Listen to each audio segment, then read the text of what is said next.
Welcome to Kermode Uncut. First thing to say, forgive the dishevelled appearance. It's Monday. Monday started for me this morning at 4:30 in Shetland, because we just finished the Shetland Screenplay Festival. I came back from Shetland, back to London, day of screenings, so this is what I look like 4:30 in the morning in Shetland. And as you may well know, every year I'm involved in the Shetland Screenplay Festival, and it was terrific this year. It was really, really good, great selection of films. Had some great guests. We had Irene Houston, who's the screenwriter, who's talking about her film Day of the Flowers, which is coming out in a few months' time. We had Skype interviews with Joshua Oppenheimer, who's the guy who made Act of Killing, which is a really extraordinary piece of work. David Morrissey, who's over in Atlanta at the moment, he was on Skype. We showed The Deal, the television film that he made, which actually looks really good on the big screen. And of course, Toby Jones. We had a screening of Infamous, and then Toby was talking us through his performance as Truman Capote, which I think to this day remains extraordinary. As you probably know, Toby starred in one of my favourite movies of recent years, Barbarian Sound Studio. But here's the really interesting thing. A few years ago when we were doing the Screenplay Festival, Shetland didn't have a bespoke cinema. It had the Garrison Theatre, and if you had cinema screenings, you had to put them on in the Garrison, and for several years that's where we did the festival.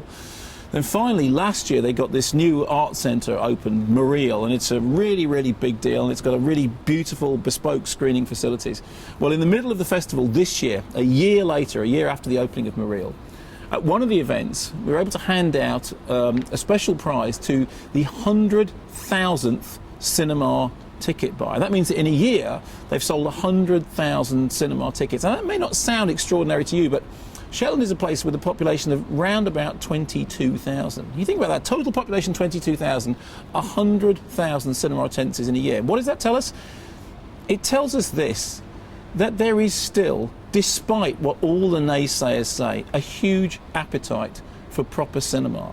Wherever you go, people want to be able to see films properly projected in a good environment, somewhere where they can see films in the form that they were intended to be seen in, somewhere where they can sit afterwards in a cafe and have a coffee and talk about films. You know, there's always these doom and gloom messages about cinema attendance figures and, oh, you know, everyone wants to watch everything on DVD and download and on their phones. And it is certainly true that there is a massive home viewing market. But if the experience of Shetland is anything to go by, if you give people decent cinemas, they will come to them.